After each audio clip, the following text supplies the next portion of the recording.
Yeah, here to talk about the remake of Little House on the Prairie. It's so good.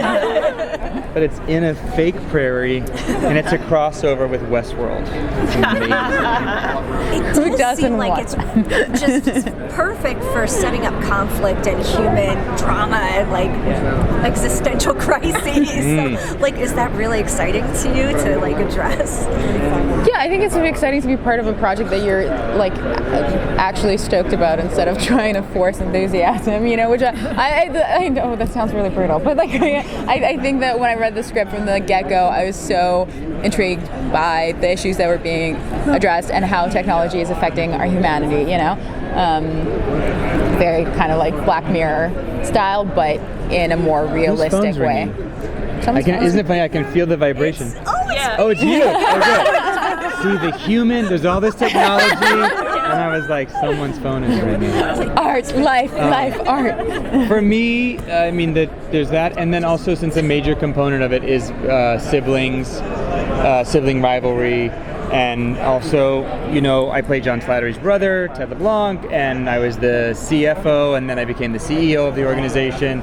But also it's about like brotherly love and also living in the shadow and taking care of a genius mind, an eccentric mind that takes up a lot of space in the world and leaves a lot of wreckage in its path, you know? So that's the human part. I think that's the particular gift that Glenn and John, obviously we all know This Is Us, I think that's the particular gift that they bring to the equation in terms of like what's the human element in all this technology and anxiety. At least that's what I hope. So what can you tell us about your characters? Because for now we've only seen the trailer. So we don't know anything. We only know.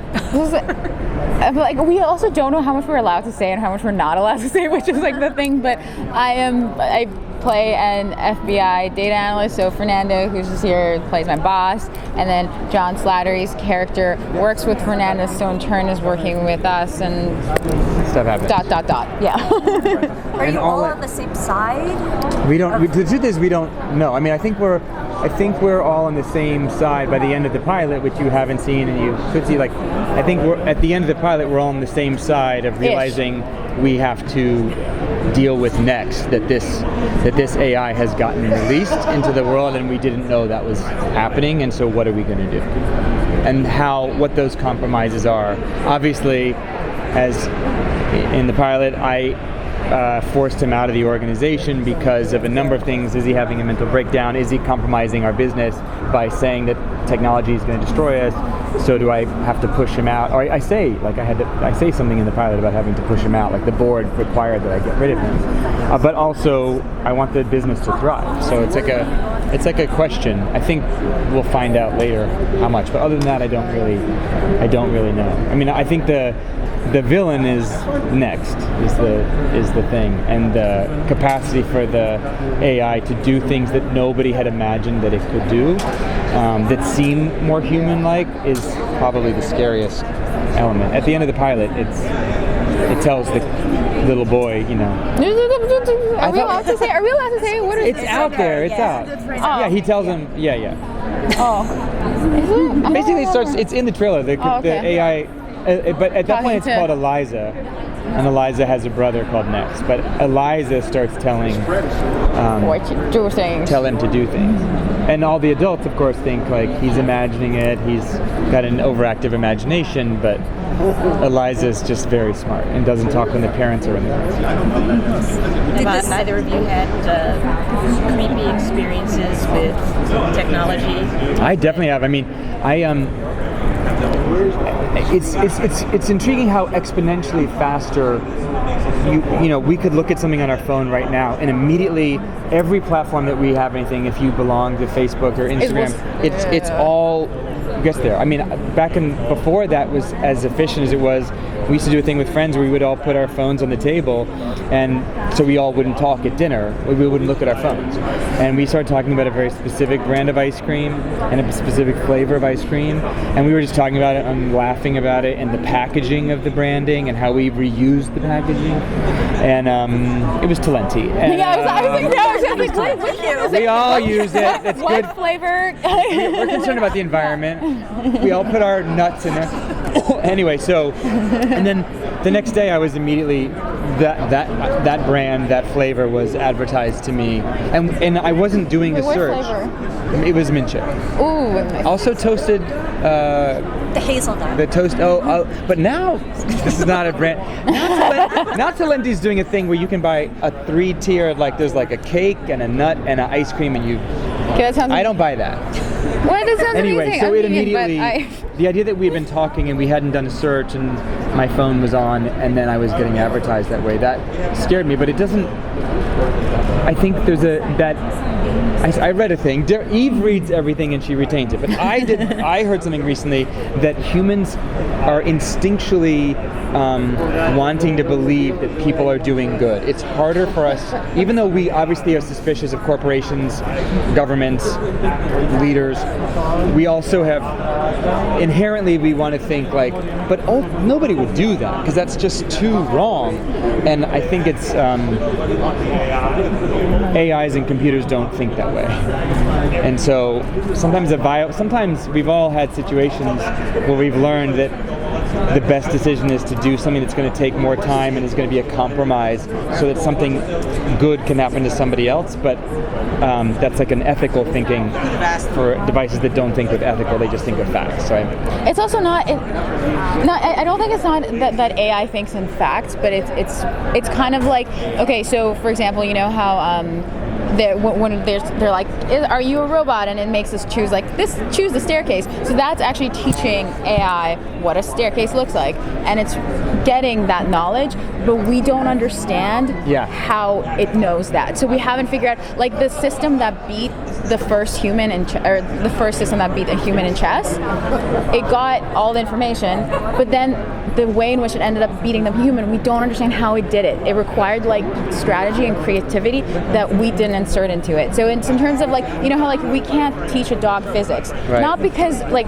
it's just the brains of the dog do not understand how physics work.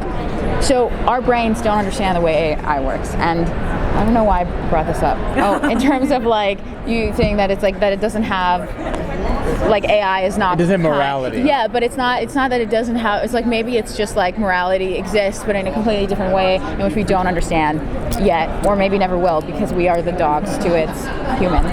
Yeah.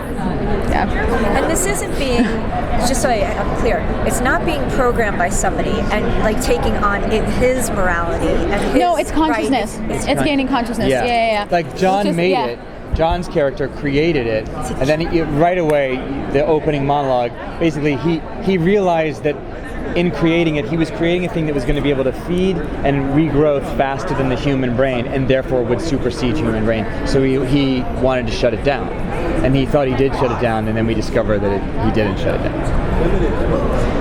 Yeah, fun times, guys. Fun times. As actors, what in your acting toolbox did you use to understand the humanity part of your character, to learn how you as the character would function and think in this world of the script? It's easy for me in a way because I'm the most interested in that sibling relationship, and so I started reading about different brothers and sisters, sibling businesses, and what happens when who takes on what function, right? So it's I'm the most interested and the most hopeful for my storyline that with whatever happens, whatever manipulation or antagonism that can happen, there is a root of complexity about a sibling relationship, especially when you're dealing with a sibling who has some health issues, but is also like a creative genius, and the brother who has to clean up after the mess of that person. So that was easy for me to imagine and lead in. I have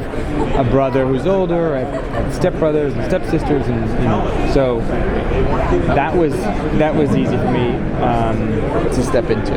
Yeah, and for me, I mean, I'm terrified about AI taking over as is, so it's really just me, but actually like a data analyst, so like knows what's going on. I don't know. I think that it's like once you start researching all this stuff, it's like the threat of it is very real.